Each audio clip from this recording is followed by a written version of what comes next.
யாரும் எதிர்பார்க்காத வகையில் பன்னீர்செல்வம் அவர்களுக்கு தேடி வந்த அதிர்ஷ்டம் என்றே நாம் கூறலாம். கிட்டத்தட்ட எடப்பாடி பழனிசாமி அவர்கள் அதிமுகவில் இரட்டை இலை சின்னத்தை பன்னீர்செல்வம் அவர்கள் பயன்படுத்த முடியாது என்று நீதிமன்றத்தில் வழக்கு பதிவு செய்தாலும் தற்பொழுது அந்த வழக்கை எதிர்த்து நீதிமன்றம் மூலமாக நேரடியாக தேர்தல் ஆணையத்தில் இரட்டை இலை சின்னத்தை நான் பயன்படுத்தப்படாமல் இருந்தாலும் இரட்டை இலை சின்னத்தை முடக்க வேண்டும் தற்காலிகத்துக்கு என்று தற்பொழுது தேர்தல் ஆணையத்திடம் நேற்று மாலை கடிதம் ஒன்றை அனுப்பியிருக்கிறார்.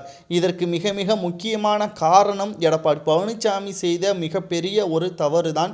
ராமநாதபுரத்தில் சுயேட்சையாக ஓபிஎஸ் அவர்கள் பாஜகவின் கூட்டணியில் களமிறங்கிய நிலையில் மிகப்பெரிய ஒரு எதிர்ப்பு தெரிவித்திருந்தால் நிச்சயமாக எடப்பாடி பழனிசாமி சிறந்தவர் என்றே நாம் கூறலாம். ஆனால் மறைமுகமாக எடப்பாடி பழனிசாமி அவர்கள் ராமநாதபுரம் தொகுதியில் ஒட்டுமொத்தமாக 5 ஓபிஎஸ்ஐ வேட்பாளர்கள் மனு தாக்கல் செய்ய வைத்து எடப்பாடி பழனிசாமி அவர்கள் நரித்தந்திரத்தை செய்துவிட்டார். இந்த நிலையில்தான் சுயேட்சையாக ஒட்டுமொத்தமாக ராமநாதபுரம் தொகுதியில் தற்பொழுது 5 ஓபிஎஸ் வேட்பாளர்களாக தேர்வு செய்யப்பட்டு இருக்கிறார்கள்.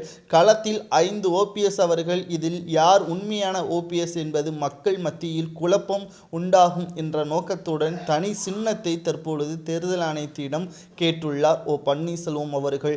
வாழை, பலா மற்றும் திராட்சை போன்ற 3 சின்னங்களில் ஏதாவது ஒன்றை ஒதுக்கீடு செய்யுமாறு தேர்தல் ஆணையத்திடம் தற்பொழுது பன்னீர்செல்வம் அவர்கள் கோரிக்கையும் வைத்திருக்கிறார்.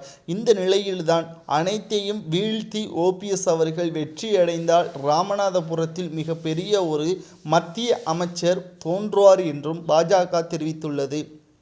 பல சர்ச்சையான விஷயங்கள் நடந்தாலும் இதுவரை கூட்டணி கட்சிக்கு மத்திய அரசு பதவி வழங்காமல் இருந்த நிலையில் பாஜக முதல் முறையாக, அதுவும் தமிழகத்தில் பாஜகவின் மத்திய அமைச்சர் பதவி ஓபிஎஸ்க்கு வழங்கப்படும் என்றும் கூறப்படுகிறது. ஒன்றல்ல இரண்டல்ல பல சோதனைகள் ஓபிஎஸ் தலையில் வந்தாலும் அதை அனைத்தையுமே வீழ்த்தி தற்பொழுது ஓபிஎஸ் ஒட்டுமொத்தமாக தனது கட்டுப்பாட்டில் வைத்திருக்கிறார்.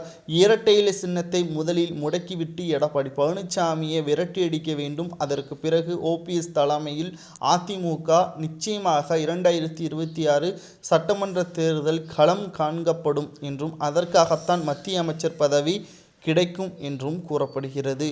ஒன்றல்ல இரண்டல்ல பல சோதனைகள் ஓபிஎஸ் அவர்களுக்கு வந்தாலும் அதனை அனைத்தையும் கடந்து ஓபிஎஸ் அவர்கள் மத்திய அமைச்சராக வரப்போகிறார்கள் என்றும் பேசப்படுகிறது. பொறுத்திருந்து பார்க்கலாம். ஓபிஎஸ் அவர்கள் செய்த அனைத்தும் நிச்சயமாக நல்லதாக மாறும். வாழி, பலா, திராட்சை போன்ற 3 சின்னங்களில் எந்த சின்னத்தை ஓபிஎஸ்க்கு கொடுத்தால் நிச்சயமாக சரியாக பொருந்தும் என்பதை கமெண்ட் வாயிலாக கூறுங்கள்.